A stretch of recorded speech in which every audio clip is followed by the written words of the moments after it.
Welcome to the CCFR Radio Podcast, your source for news, updates, and stories from the CCFR.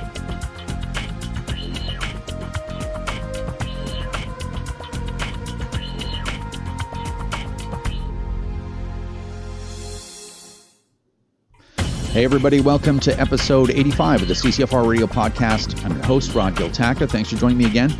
Today on the pod, it is a really important podcast, probably one of the most important in the last few months. So we've got a lot of stuff to cover. So I got a list, keep me on track, and I'm going to try to get through everything as quickly as possible. So on the show, I've got a couple of housekeeping items really quick in the beginning. Then I'm going to bring on Tracy Wilson, who's going to help me go through a lot of important stuff. There's buybacks out. There's a lot of firearm-related media. There's new legislation due to be tabled on Tuesday. It's on the order paper right now. Tracy's going to come on and help me go through a bunch of that stuff. And then I've got a couple of items to talk to you before. Oh yeah, and there's so much going on. I'm having a hard time keeping it straight to even tell you about it. I'm also going to have General Counsel, CCFR General Counsel Mike Loberg on the show, a rare treat. And he's going to talk about just what happened from a legal perspective. Or if you haven't heard, I got bad news for you. Our injunction application was unsuccessful.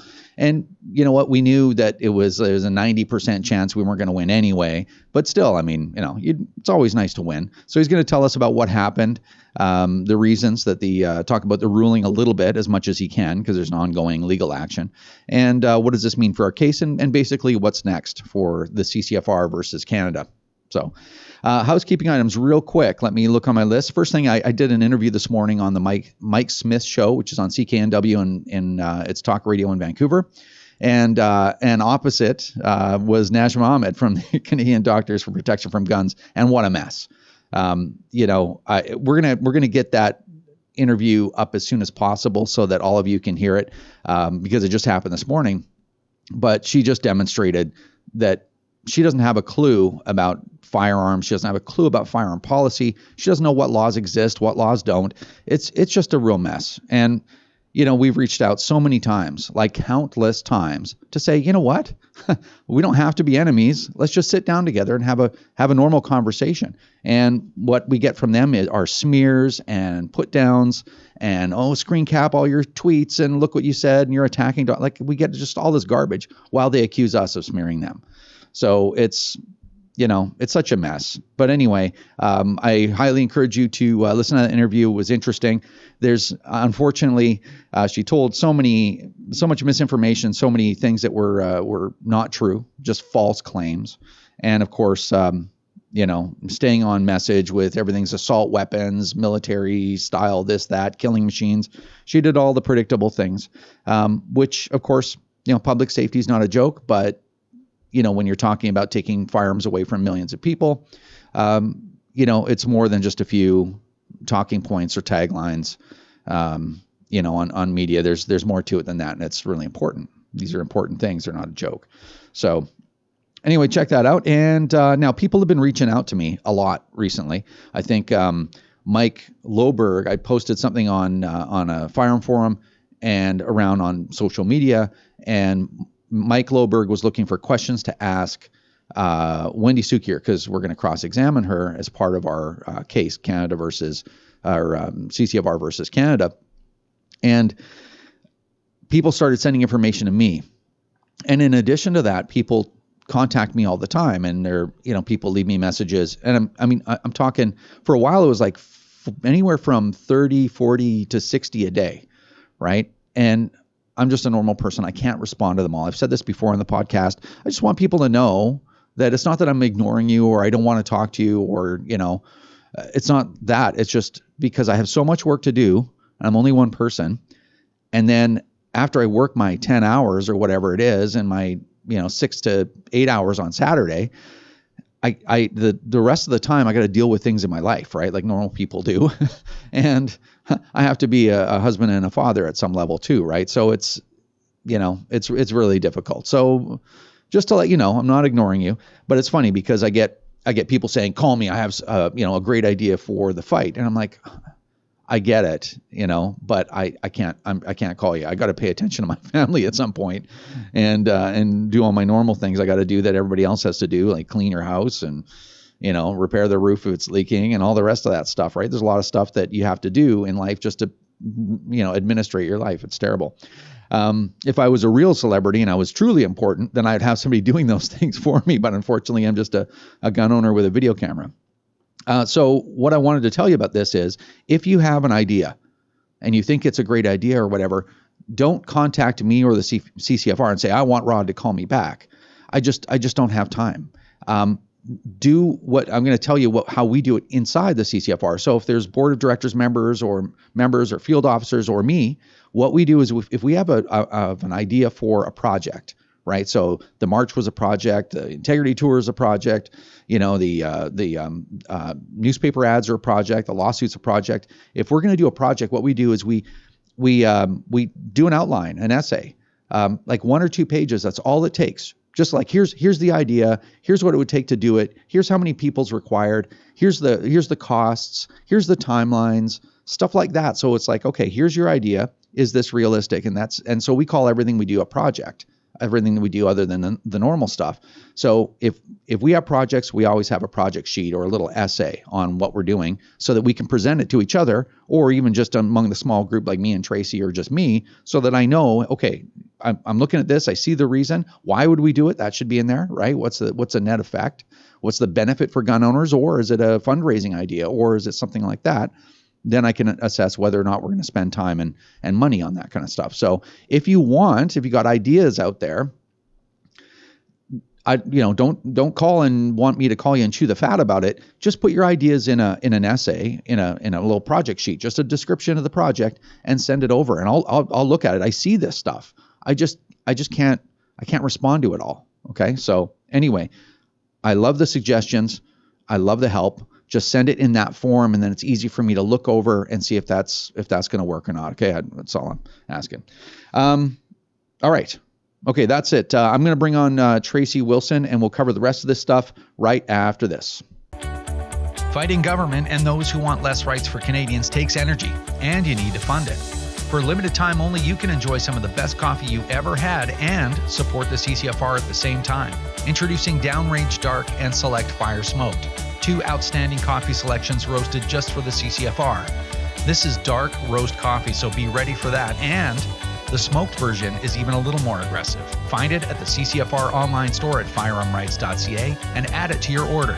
Again, this is only for a limited time, so give it a try and let us know what you think of it. Go to firearmrights.ca and click store. Enjoy the coffee, and thanks for your support of the CCFR. All right, we're back. And on the Skype, I have Tracy Wilson. How's it going, Tracy? Oh, hi, Rod. Hi, Rod. It's going. Yeah. No, it's going. It's just extremely busy. There's a lot going on. There is a lot going on, so we might as well get into it. I've got my little list here. First thing we should talk about is there's some new legislation on the order paper to be I guess released or introduced, I should say, on Tuesday. Correct. So Bill Blair has provided notice on the order paper for Tuesday. So we should expect to see some sort of legislation tabled on Tuesday. Hints of what this really looks like. I mean, there's lots of conspiracy theories out there. Nobody really knows until we actually get our hands on it. It will have something to do with the buyback program associated with the OIC gun ban. There's some talk about some change to storage regulations. There's a lot of gun talk going on right now about handgun bans and semi-auto bans, and we don't really know, but here's the good news. We are going to find out together, and we are going to, we'll debrief. After we see it, we'll relay that information to our community, and we're going to react in every possible way, that there is. I have been in contact with opposition MPs already all day today. Everybody is on this. Lists are already forming for, witness lists. There's a lot already going on before anybody even sees it. So although we We don't know 100% what's going to be in it. It's not like we're, sitting around on our hands here. It's all hands on deck. So yeah. So I guess there's a few saving grace items here. First thing is that and it's my understanding that once legislation is introduced, what happens is it's part of the process. But if there's an election, every existing bill that's on the table dies on the order paper, and then that process has to start over again after an election. I think that's how it works. So that's exactly right. So once the writ is dropped for an election, everything that's on the table gets dropped. Of course, it can be reintroduced after the election, but that starts the process back over again. So in all reality, there's a lot of talk about, either a late spring, early summer election, maybe June, sometime in there. I think that's highly probable. There is zero chance that any legislation, regardless of what it looks like, would actually be able to go through the entire process with the House of Commons, the 3 votes, and then onwards to Senate through committee there. There's zero chance that it would pass in 2 to 6 months. So I don't know, but it doesn't mean that we can just, not worry about it. We absolutely have to react to it. And there's a lot of conversation happening due to there was a young girl shot in Montreal, which of course launched the Montreal mayor into, a failure to be able to crack down on gang violence, of course, has prompted her to decide that she's once again going to call for a national handgun ban. And then there was a young lady, a 14-year-old girl in Toronto, who was shot in the head in her apartment last night. She is expected to survive. There's not a lot of details on that yet. The original reports from CBC talked about 4 males running from the scene, but it might have actually been something else going on inside the apartment, like a negligent discharge. Anyways, we're not going to speculate. We'll see what happens. But of course, every time there's conversation and things happen and these tragedies happen, it's like fuel for the anti-gunners to use all of those tragedies as a way to prop up their bad policy ideas to target legal gun owners. And Lord knows that Justin Trudeau failing miserably on the vaccine portfolio and other files, it's a great opportunity for a channel changer, and we always seem to be the victim of that. Yeah, we always are. And the vaccine failure isn't even just a failure. Like we're at the end of the list. Like there's third world countries that are in better shape than we are. And, the vaccine issue aside, if you remember, I think Bill C-71, when that was introduced, Trudeau, it was just the SNC Lavalin scandal and other things that they always choose to talk about guns when there's a big scandal going on. But yeah. Well, because we any talk of guns or anything like that, of course, erupts into this massive opposition. There's tons of media on it. Everybody starts talking about that instead of talking about Justin Trudeau's failures. And you're right, the SNC Lavalin scandal sparked the introduction of C-71, which did pass after 14 months of opposition and received royal assent. However, the measures within it were never even implemented. So if it was so vital to public safety, there hasn't been a sense of urgency to implement that. Not that I'm calling for it, because I'm definitely not, but I'm just pointing out the hypocrisy of calling for these measures under the guise of public safety, yet failing to actually do anything about it. So yeah, we're in for a real busy week next week. So you guys can stay tuned to the CCFR and all of our channels, and whatever we've got will be circulated to our members and supporters immediately. Yeah, I asked Mike when I had him on I had to do Zoom with him because we couldn't get Skype working, which is unfortunate because the Skype, like maybe not everybody knows, but you're on Skype with me right now. I'm looking at your picture and the Skype integrate the software that I'm using, despite I have to, fight with the audio portion of it.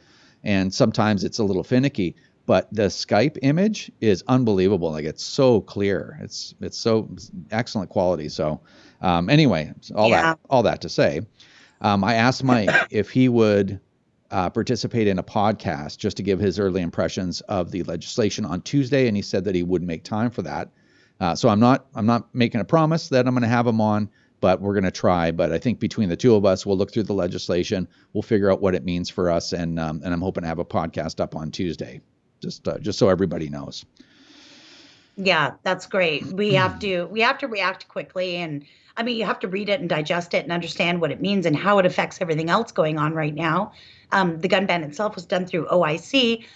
Any financial matters require legislation, which is part of the reason for that. But we'll also all be watching to see if there's any sneaky things put in there that could, negatively affect our court challenge or have it dismissed, or, there's all kinds of considerations. All kinds of shenanigans they can be involved with. All right, well, let's move on. And we'll have to have a quick chat about our Facebook policies, our social media policies, because as you well know, and I think as most people know,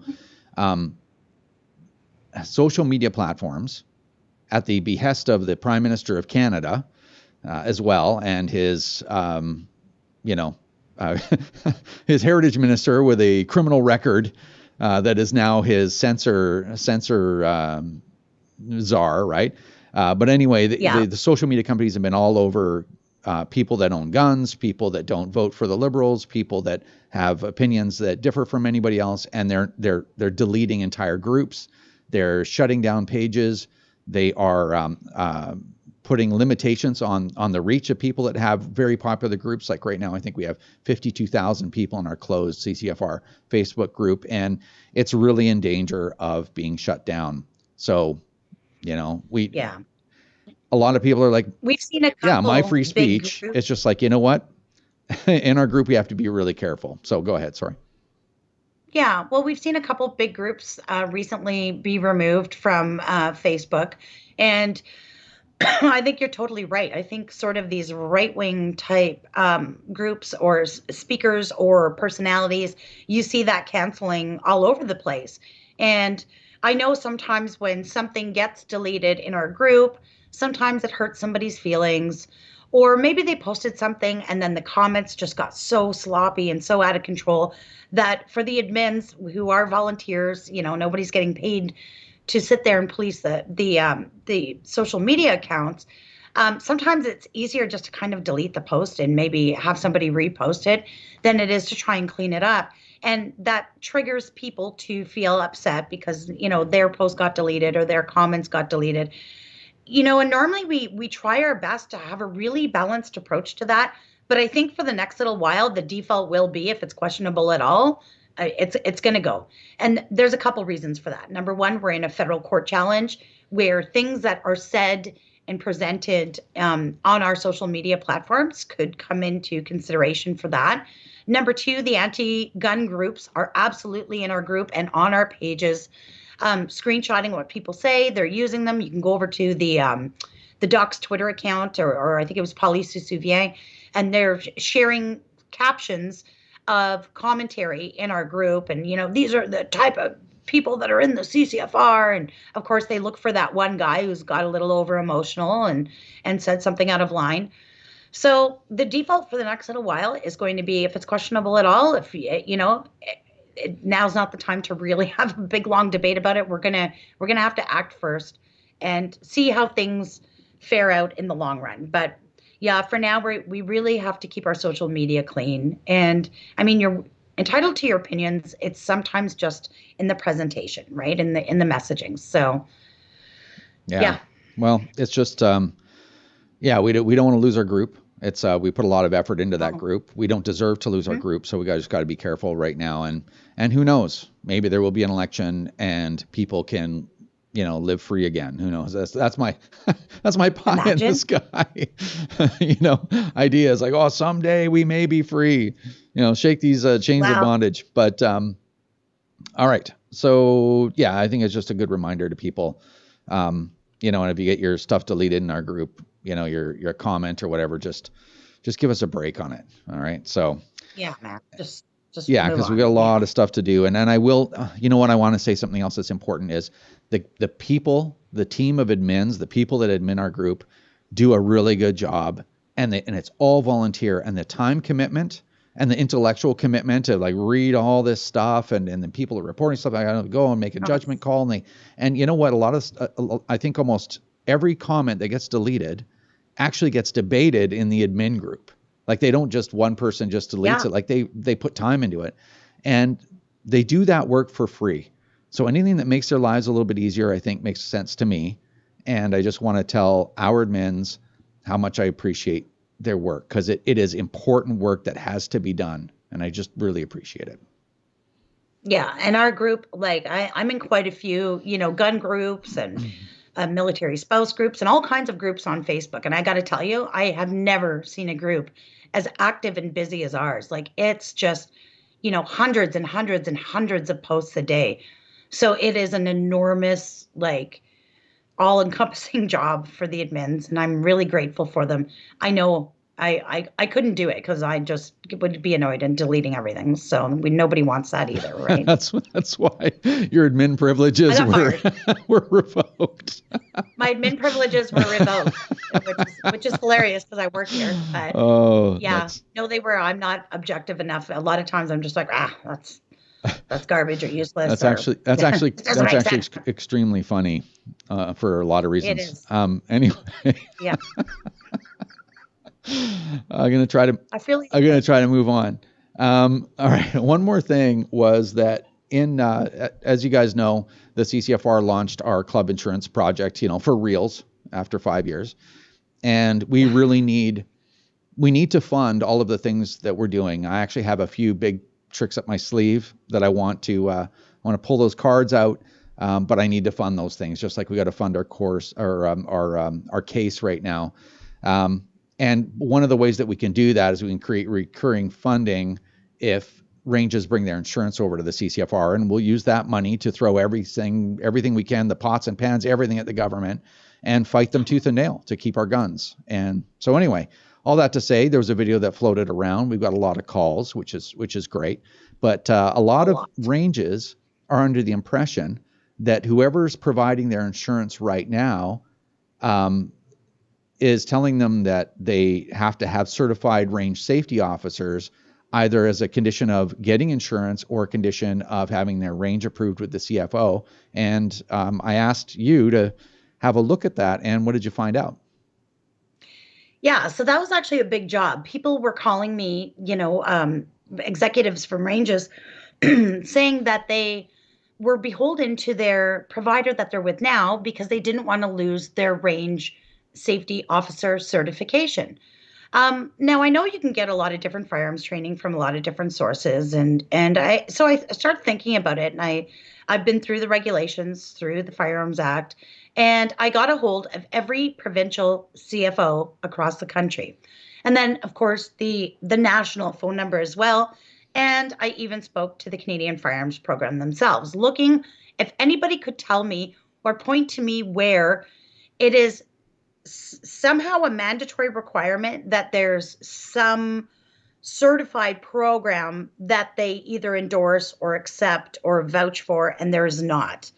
So there is a requirement to have an RSO, but there's no endorsed training that provides that. So like, for instance, at my range, basically everybody's an RSO. When I go with a group of friends, we decide, okay, Jim, you're the RSO.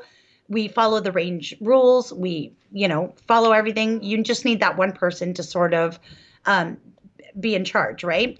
That's all that's required. So having a range safety officer program or a course is not a terrible idea. It's great. There's nothing wrong with a little extra training. However, nobody's requiring it. And when somebody says, well, we could pull your certification, they just mean literally off their desk, because it doesn't actually go anywhere. It doesn't be submitted to the CFO. It isn't submitted to the Canadian Firearms Program. It's a document that you print off your computer. So I'm not trying to dismiss the value of an RSO program. The CCFR is also in the process of developing such a program. I think it's good training to have, but you're not beholden to the provider of that in order to have your range insured. And I've also spoken to the insurance company, and it is not a requirement of any insurance to have some sort of there's no governing body that recognizes anybody's RSO program. So that's basically how I can sum it up the best way. Yeah. At the end of the day, here's the answer. It's not required. So now now in Quebec, it is required, but it's an organization that I think delivers this Canadian Firearm Safety course as well, or something like that. So Quebec is the Fédération de Tir de Québec, and they sort of have the monopoly on courses. Even then there's still some debate about if it's required or not, but no other course is recognized in Quebec other than the course through the Fédération de Tir. So yeah. Quebec's always a little bit of an anomaly, but yeah, there is no governing body that recognizes anybody's RSO program or certification. So in other words, in other words, at your range, like at the range that I was a member of for a long time, we had 2,500 members, and we did not have full-time RSOs nor an RSO certification program. Everybody's an RSO like it was at your range, at your range. Right. And at the end of the day, in most shooting clubs across Canada, you have people that are more than qualified to teach an RSO course. And you can do that yourself. The ranges always had the ability to just do that themselves. So anyway, I don't want to beat it to death, because I think a lot of people at ranges are in different positions where they're like, that's uncomfortable information. But apparently that's the truth. So anyway. Yeah. And if anybody, has any information that's different to that, I'd love for you to send it to me at clubs@firearmrights.ca. But I have spent 2 weeks working on this. I've actually deployed my staff on this as well. Adam's been working on it with me, and we have literally combed the country. It's not recognized by any governing body, so it's not a bad idea. Like I said, I mean, it's I like taking courses too and improving my skills and my knowledge, but it's not a requirement, nor does anybody recognize it. So. All right. Well, that's our list, and I've got to get Michael on. So so we're gonna have to wind it up. Come Tuesday, there's going to be a lot to talk about. So yes. So stay tuned. It's only a couple days away. Try and enjoy some time on Family Day with your family. Maybe get out to the range if you can, or out to the bush. But in the meantime, just stay tuned. Tuesday we'll have a lot more info. Awesome. Well, thanks for coming on, Tracy. Thanks, Rod. Okay, well, we had to switch over to Zoom because we couldn't get Skype working. But on the Zoom, I have Mike Loberg, who is the general counsel for the CCFR. How's it going, Mike? Very good, Rod. Thanks so much for having me. It's good to be back. Well, I appreciate you taking the time to fool around with the podcast. But I think it's an important opportunity to update everybody and on what we've done with the injunction application and whatnot, and just get your take on it, because people want to hear from you probably more than they want to hear from me. So, well, I doubt that's true, but I'm happy to do what I can, Rod. Oh, so eloquent, right? Nice deflection. All right, so I realize that you can't say everything and give all the ins and outs about how we were unsuccessful in our injunction application, because you're still running a case against the government, still in active litigation. But as far as the injunction application, what are the factors that made us unsuccessful? Well, we have to harken back to the beginning when we started the litigation, and we considered the whole issue of, do we bring an injunction application or do we not? And the underlying ethos of this litigation has always been, we're going to give Canadian firearm owners the best shot at this that we can possibly give, no holds barred. We're going to try everything. And we went to the members and told them clearly, this is a long shot. There's a good chance it's not going to work, because getting an injunction at all is hard. Getting an injunction against legislation that's been passed is significantly difficult. I don't necessarily accept, though, that we went wrong. We went into it with our eyes wide open. We knew what we were going to do. We achieved a lot of our goals, albeit we did not get the injunction that we were seeking. I hate to say it, that was unremarkable. I think the listeners and the members of the CCFR really should focus, among other things, on the fact that we assembled a huge amount of evidence for the injunction, which is going to be used in the main application as well. And nicely, even though we were unsuccessful in the injunction application, we got to take this evidence for a test drive with the government. We saw a couple of areas where we can probably strengthen it up Not that that was determinative, just to be clear. We brought the best case that could be brought with the best lawyers that money can buy. And that evidence was actually very strong. But the tests for an injunction is exceptionally high. So we didn't meet that test. We got to see the government's evidence. We got to test the government's lawyers. And nicely, we also got to test the judge, who is our case management judge. You did hit it on the head, though, Rod. There are a great deal of limits to what I can say, both due to the fact that I'm in active litigation against the government in a case that's before the courts presently. That by itself really puts some limits on what I can say.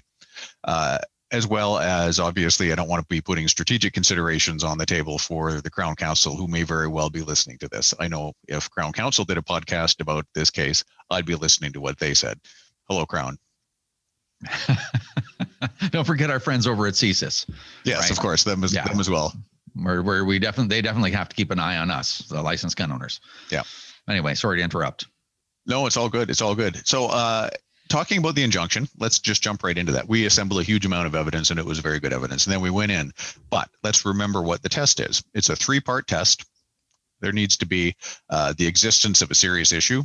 Nobody denied that. Even the courts and the opposing parties accepted that, we have a legitimate case that we're bringing here. And then we got the other 2 parts, which kind of go together. It's the possibility of irreparable harm. Sorry, strike that.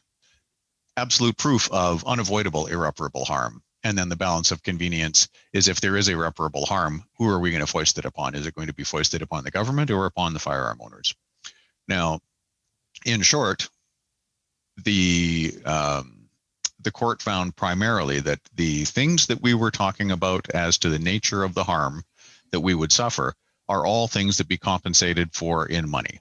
Now, that's what the decision said. That's obviously not what we argued. And there's good case law to support the positions that we took. Obviously, we don't agree with the outcome of that decision, but I'm kind of constrained as to how I would go about talking about that. Now, the judge found that, as a matter of fact, there is no irreparable harm that can't be compensated for in money. We would take the view, and we did take the view, that being exposed to criminal liability, being deprived of your hunting rights, that sort of, with the firearm of your choice, and also notably with a firearm of your choice, this is for the First Nations, with the firearms of your choice, where you're not at risk of being put in jail for having used it, because that is also a trap. Just if I can segue off to the Section 35 stuff. If a First Nations individual goes and uses a firearm for hunting under the amnesty, where the amnesty says you can use this firearm until you can buy a replacement that's not prohibited, I mean, that's got to be a trap, because who's to say that you couldn't have bought a firearm that's not prohibited the very next day? Therefore, there's no justification for using your now prohibited firearm. That creates huge liability for First Nations people who are hunting. And that's just one example. Unfortunately, the judge went the other way. Now, we don't agree with that, but there's a couple of things that are true here. Would it make sense to appeal it? I'll put that on the table. The Crown's not going to be surprised. No, we're not going to appeal that. And the simple reason is although it's arguable, it would consume a significant amount of resources. And by the time we got around to actually having that appeal heard, we're going to have our main case heard anyway. So just practically speaking, it doesn't make sense financially or as far as scheduling goes. So no, there's not going to be an appeal of that. And you heard it here first. Okay. All right. Now, our injunction application was unsuccessful. Is this going to have any negative effect on our case? None whatsoever. Nicely, there were absolutely no determinations in this injunction decision that is going to impact our main case.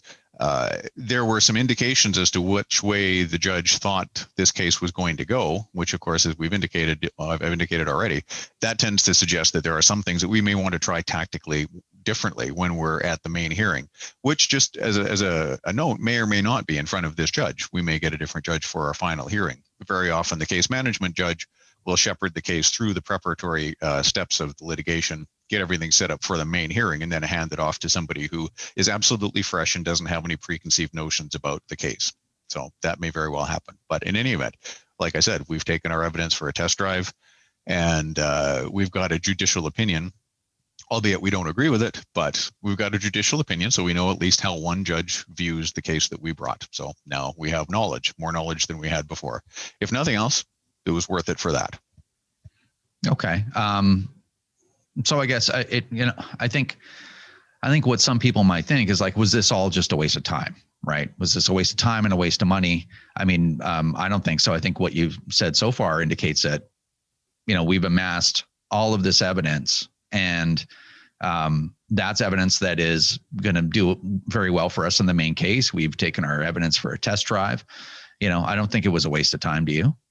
Well, not even remotely. As a matter of fact, stepping aside from this piece of litigation, there's two styles of litigation which people will see. And if you've had any contact with litigation, you may have seen both styles or one of them.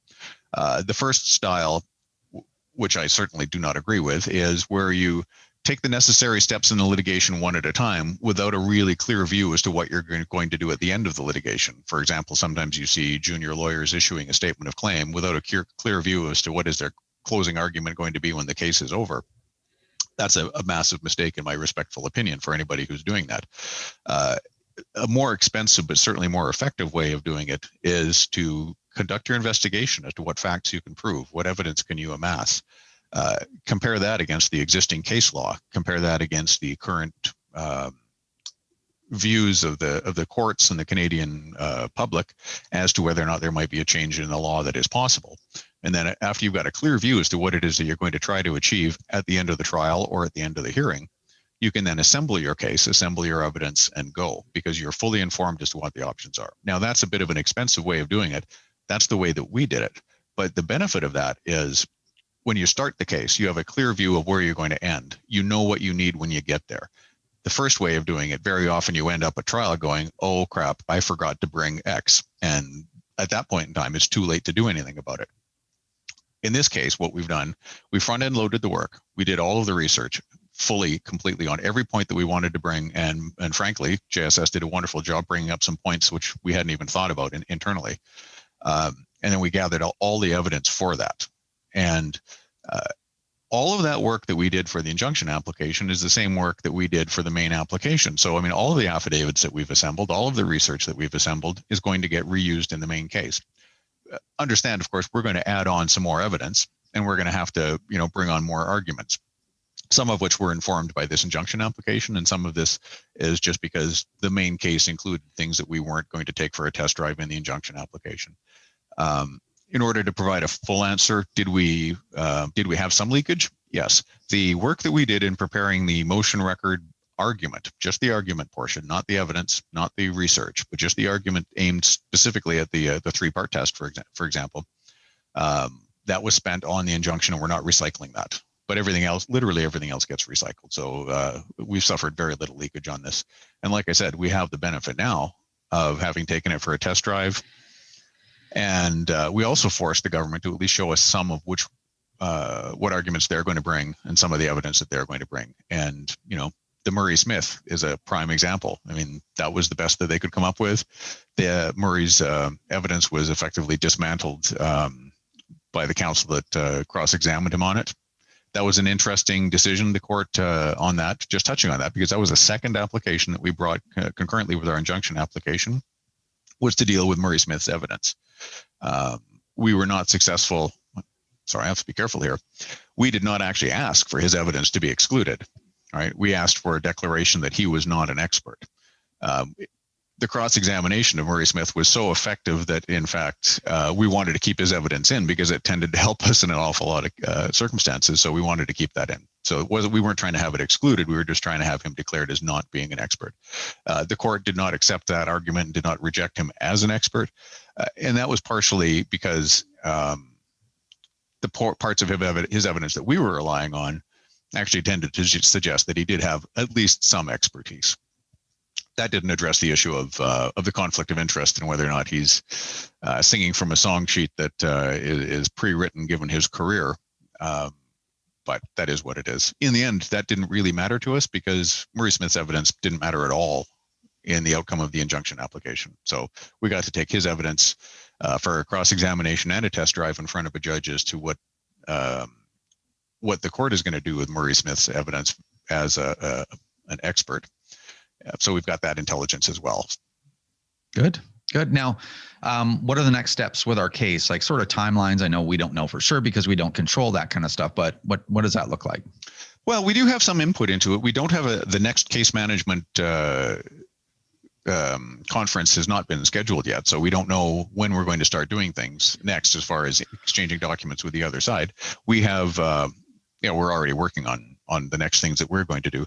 Just to remind the listeners, one of the things that's going on is the government has refused to give us their documents and their evidence that the cabinet relied upon in making the order in council, which of course we find to be quite egregious because that's the foundation for the decision that we're challenging. And, when you go for a judicial review of a decision, that the question is, based upon what was before you, counsel, did you in fact make a reasonable decision? And they're saying, we made a decision, but we're not going to show you the documents or the evidence that we relied upon, which is really quite comical for a government that said we're going to do evidence-based legislation.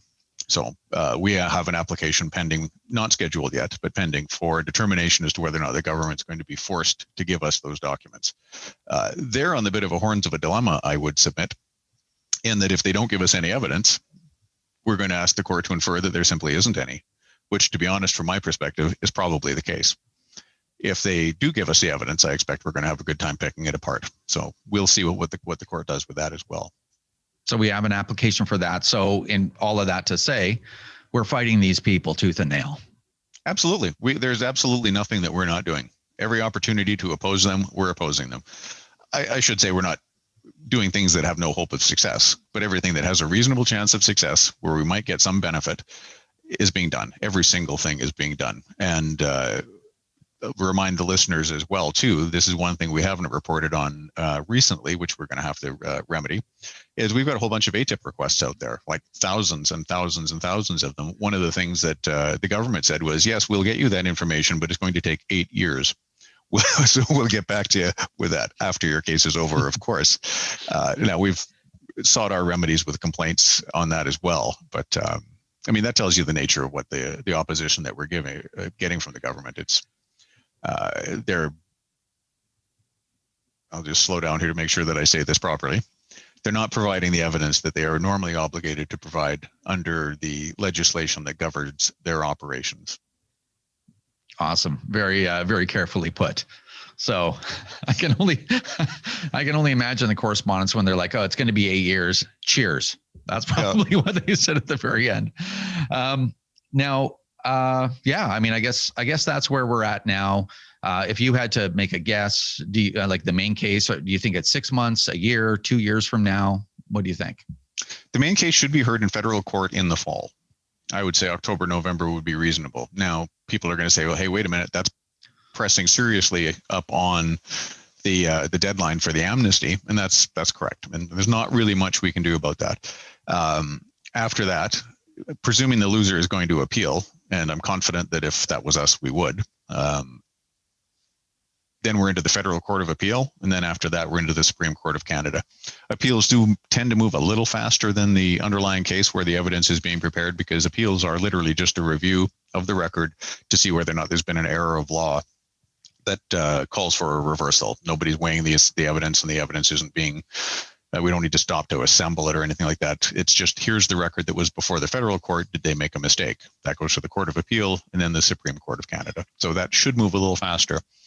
That said, there's a reasonable chance that we're going to be on the other side of the amnesty period before this is over. And that creates some concern. One of the things that is of some interest, or has been of interest to date, is that it has appeared unlikely that even the government has been able to do something about that in order for them to be ready to hit the amnesty deadline. Now, that being said, we are expecting some new legislation next week on this file.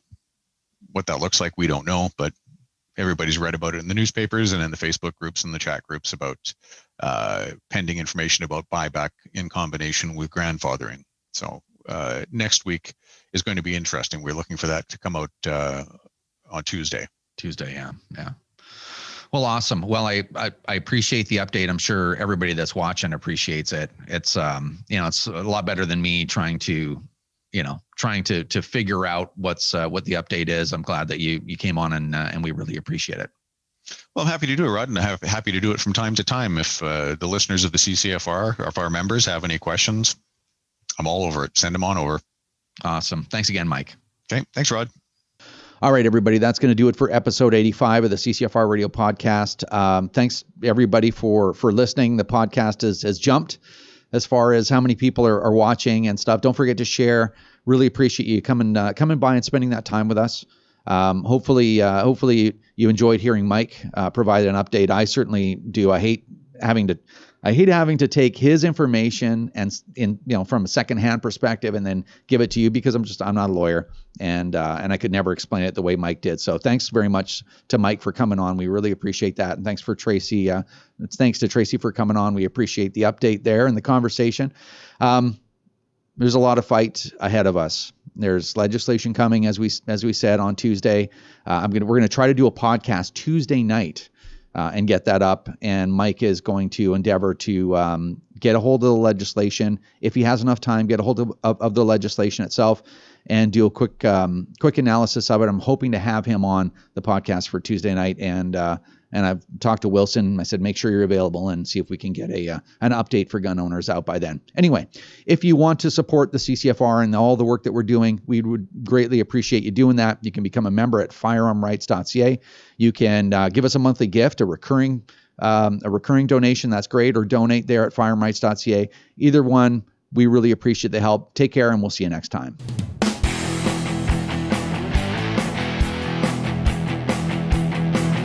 This is another episode of the CCFR Radio Podcast. Remember, if you don't stand up for your own ability to own and use firearms, who will? Join the CCFR or donate right now at www.firearmrights.ca.